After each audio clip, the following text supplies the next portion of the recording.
So, after a bit of faffing around, we do have a new event. It's called the Warrior's Path, and it will lead you to the Type 59, if you choose that route, or it will lead you to get some camos and some other cool stuff, mainly the Digital Trace camo and the Ding camo for the Type 59.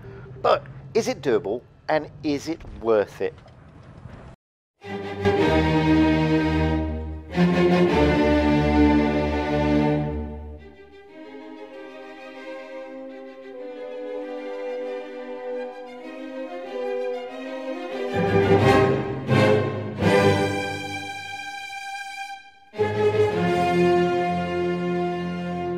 Hello again everybody and welcome back to VIII Blitz, and yes, we have a new event. It's called the Warrior's Path event. In this event you can win some camos and you can win a Type 59, amongst other goodies like credits, etc, and a few boosters and avatars. But what is the event all about? I mean, it started off badly. People got a scroll that they shouldn't have had, and Wargaming had to rechange everything. But is this event doable? So let's have a look at it. As you can see, there are two lines. There's one line that leads you to the Type 59 tank, and there's another line that leads you to the Ding camouflage. And halfway down that line, you also get the Digital Trace camouflage, some credits, and some XP, etc. To get the Type 59, guys, you need to accumulate 13,500 lunar credits. But what are lunar credits, I hear you ask? Well, lunar credits are given for basically you fight 30 battles to the best of your ability, and your best 10 battles by combat XP gets you your lunar coins. You get 1 lunar coin for 1 XP. So that means you need 13,500 XP over 10 battles. That equates to 1,350 XP per battle to get the tank. That's pretty tall order, guys, because that is almost putting you into the realms of getting masteries in 10 games. But is it worth the tank? Well, this is the Type 59, and yeah, I think the tank is worth it. It's a fantastic Tier 8 Chinese premium medium tank. But I think this one's a bit of a tall order. And I think the majority of players, to be honest with you, are going to be able to reduce the cost of this tank. Now, if you want to just buy it outright, it's going to cost you 20,250 gold, which is a lot of money for a Tier 8 tank. So you need to grind this. Now, the event itself is only open for 7 days, and it started today, so I've already started it, so I've got 6 days and 14 hours left to get my lunar coins. But I've already got the tank, so, you know, it makes never minds to me. But if you are, if you are looking to grind this tank, to be perfectly frank, guys, you're going to have to play your socks off. But is this tank worth it, as I said? Well, this is me rolling out in the Type 59, and I think it's a formidable little tank. It's not the easiest tank to get to grips with. You saw from the armor profile there, it's got a rock solid turret. And because I've had the tank for a while, all the games I'm going to show you, it's a mixture between my games and a friend of mine's games. I was generally the bottom tier in those games. Now, the hull is pretty weak. It's not ultra quick. It's got a good turn of speed, but it's not ultra quick. Oh look, there's another Type 59 with the Ding camo, and I'm going to give him a hard time until that Tiger P gets out of the way. It's got a fantastic gun. Okay, it struggles with its pen, and it does struggle with the pen against some of the higher tiers, and you'll see as you go through the games that I'm showing you that there's a lot of red. It doesn't dish out masses of oodles amount of damage. That's another downside to this tank. But let's have a look at some of the stats for you. So its HP is pretty low at 1,300. It's got a fantastic view range of just over 300 meters. The DPM on your standard AP is 2,036. This is stock. This is no equipment locked. On your APCR, that drops obviously to 1,745, and with your heat, you get it up to 2,545. So it's pretty average DPM. Penetration-wise, you've only got 181 on your standard AP. Pretty pants. You've got 241 on your APCR, which is mediocre, and you've got 50 on your heat, which isn't too bad at all, actually. Damage-wise, once you actually hit and penetrate with your AP, you'll get about 280 I alpha. On that round, on your APCR, it drops obviously to 240, and with your HE, you'll get damage of the round 350. As for the rate of fire, well, it's got a reload of just over 8 seconds, which gives you a rate of fire of just over 7 rounds a minute. Base aim time and good handling side, well, you've got just over 2 seconds for its base aim time. Depression, it's a pretty mediocre 7 degrees, but it's got a great elevation of 20 degrees. Speed, you'll get a top speed of 56 out of it, and backwards it will do up to 20. It's pretty good over terrain. It's like a T-54, but a different type of version. Now, this is my good friend Grums23 rolling out in his Type 59 with the Ding camouflage. Now, if you do both levels, which I don't think is possible, but you never know, you can get this tank with this camo. And it's pretty cool camo, to be fair. And when it comes to the tank itself, I like this tank. Like I said, it's not the easiest tank to get to grips with because of its gun. The gun handling and the gun on this thing isn't the best.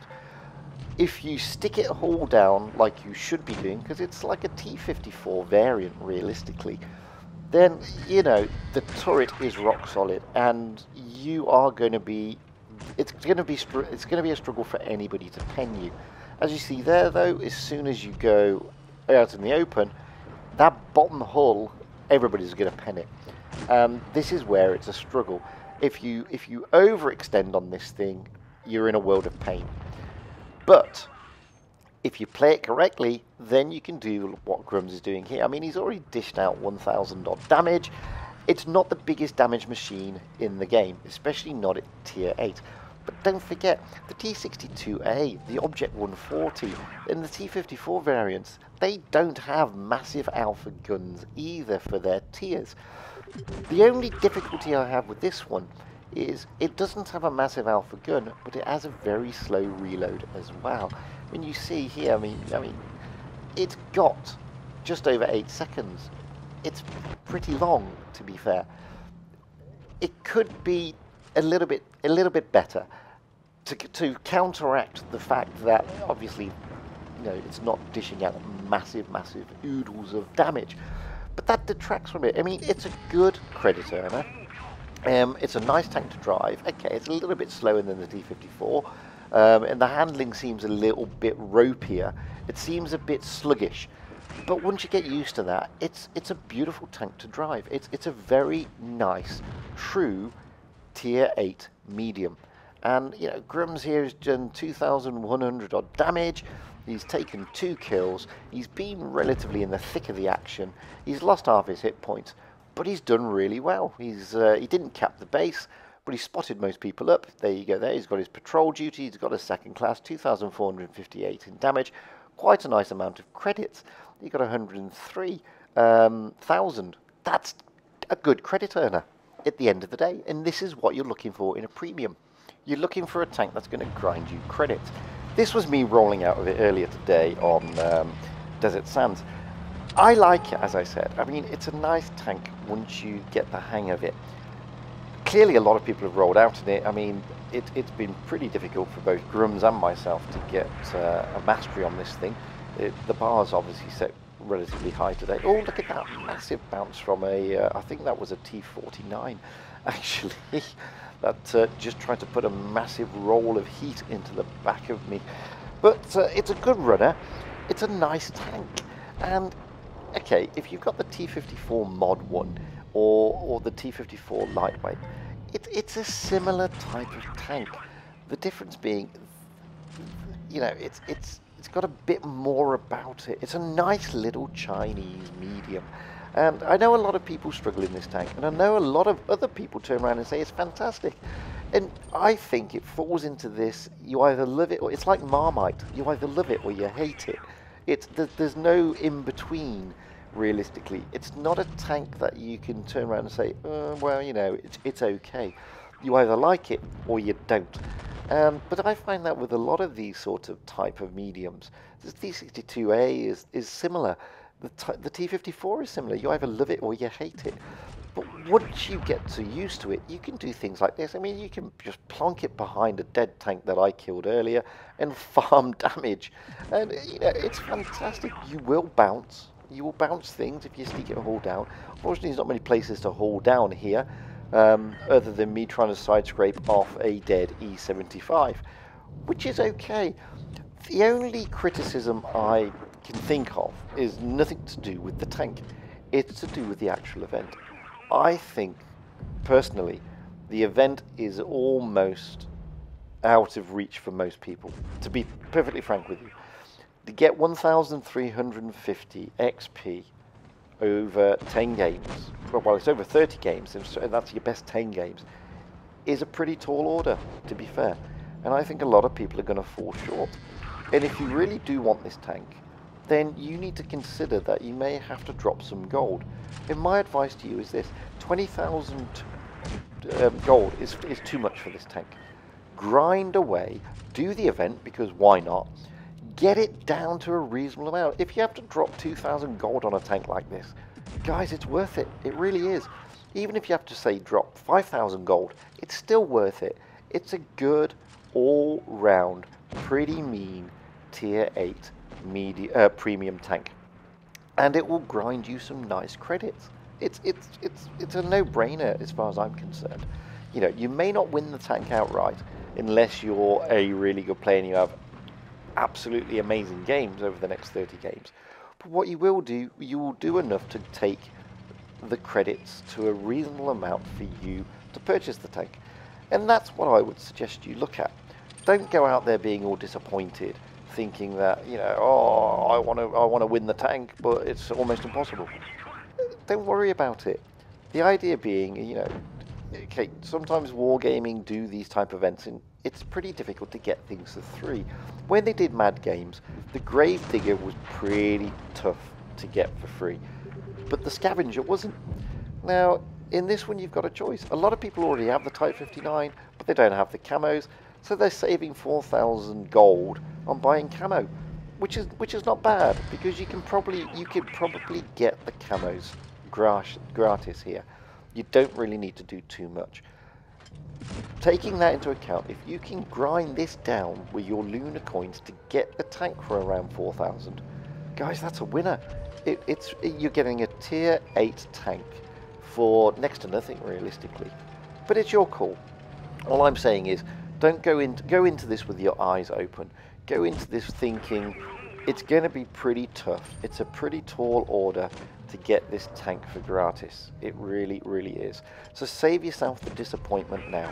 If you can go out there and you can do 30 games, and in every single one of those 30 games you get over 1,300 XP, then you will get it, because it will take your top 10 games, and if they'll give you lunar coins for those games. And if you can do over 1,350, perfect. Well played. But I think it's tough. But I think it's worth it. And it's free, guys. It's free to do the event. All you've got to do is play 30 battles. And you've got to play 30 battles to the best of your ability. You've got to play them in tier 5 to 10. And obviously, the bigger the tier, the more XP you can get. So give it a good bash. Give it the best shot that you can. If you get the tank for free, big bonus. If you don't, and you just end up paying a little bit of credits for it, what's the big deal? I mean, you're going to get a nice tank anyway. And if you've already got the tank, then getting hold of that ding camouflage is really, really well within your abilities. It is, because the ding camouflage, just to put you in the picture, doesn't cost hardly anything. I mean, the camouflage itself is, what? How many lunar coins is this? That's 4,500 lunar coins. So that's pretty doable. On XP scales, at the end of the day, 400 XP, 10 games, yeah, you'll get the ding camouflage pretty easily.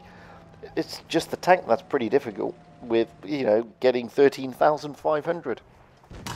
But I think, you know, be positive.